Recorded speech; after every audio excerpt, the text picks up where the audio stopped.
ó mà tún lẹ́tíkẹ̀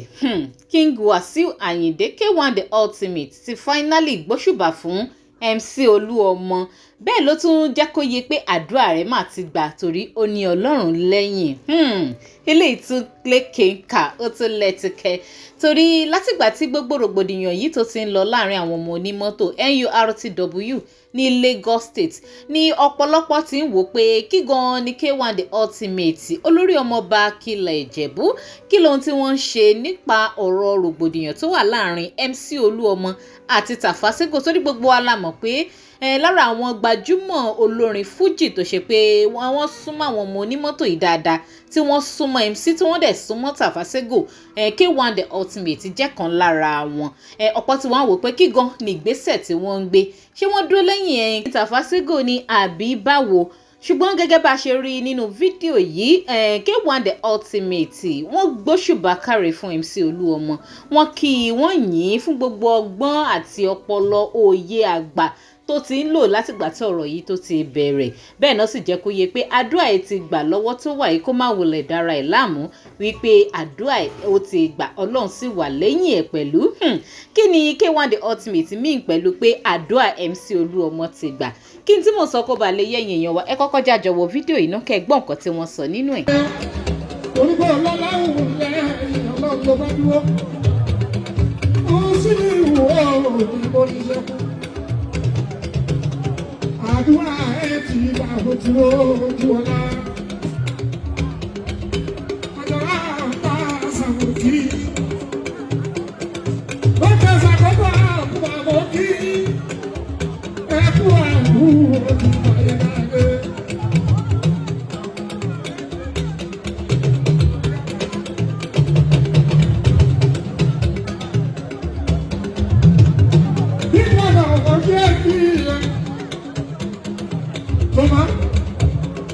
Loma gẹ́gẹ́ kọ́ ṣàdédé àwọn anífọ́ ó ṣe òwò àwọn ojú délé ẹgbẹ́ láti tó wà.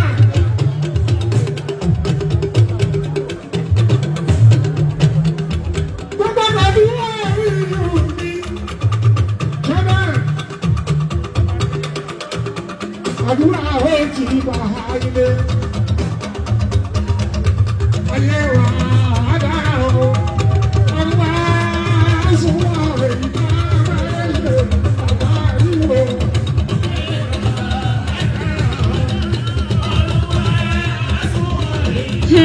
Ó lẹ́tíkẹ̀ mo rò pé èèyàn náà gbọ́ nǹkan tí K1 the ultimate sọ ẹ gbọ́ àdúrà tí wọ́n ṣe fún MC Oluomo wípé àdúrà ẹ ti gbà nítorí pé ó gbọ́kàn lọ́lọ́run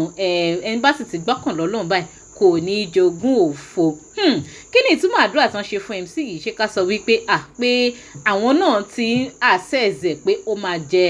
national president Nurtw ni àbí kí ni àdúrà yẹn kí ló túmọ̀ sí lọ́dọ̀ tiyín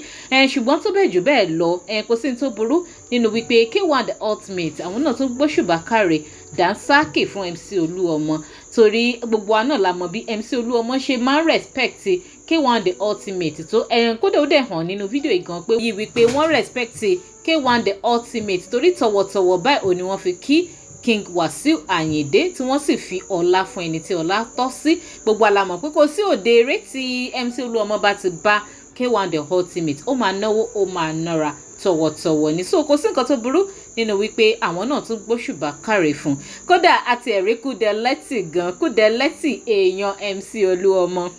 ó lágbára Kúdẹ̀tì wọ́n ti dẹ̀yẹ MC Oluomo finally aró náà òun náà present ó dẹ̀ ń jó tó ń yọ ó tẹ̀ tún fi aṣọ agbádá King Wasiu Ayinde tó tún fi yẹn ṣeré láyé ọ̀tọ̀ that means wípé Kúdẹ̀lẹ́tì ó ti take over as second in command finally gbogbo bí ta ti máa rí Koko Zaria tẹ́lẹ̀ ò láti rí Kúdẹ̀lẹ́tì nísìn kó sì tó burú ń bẹ̀ gẹ́gẹ́ bí ohun tí mò ń ṣàǹtẹnu mọ́. Ó lágbára ó lẹ́tíkẹ̀ ẹ̀yin èèyàn kí ni opinion ti yín nípa wà tí King Wasiu Ayinde wù í pẹ̀lú bọ́n ṣe gbóṣùbà káre fún MC Oluomo ẹ má bá mi ju opinion ti yín náà sí comment and ẹ má gbàgbé láti máa follow Digi Naija online lórí Facebook link tó wà ní comment section video yìí àgbẹ̀yìn lórí page wa from there ẹ ti máa enjoy àwọn updates tá a bá tún gbé wa agbègbè yín tẹ́ ṣe ń darapọ̀ mọ́ wa náà lórí YouTube ẹ̀yin náà máa bá wa subscribe kẹ́dẹ̀ máa tẹ notification bell yín ẹ máa hàn ní so that by the time tá bá ti gbé new update wá ẹ tètè máa get notified. Ká tó pàdé láyé àtàláfíà lọ́jọ́ mi ó dàbọ̀.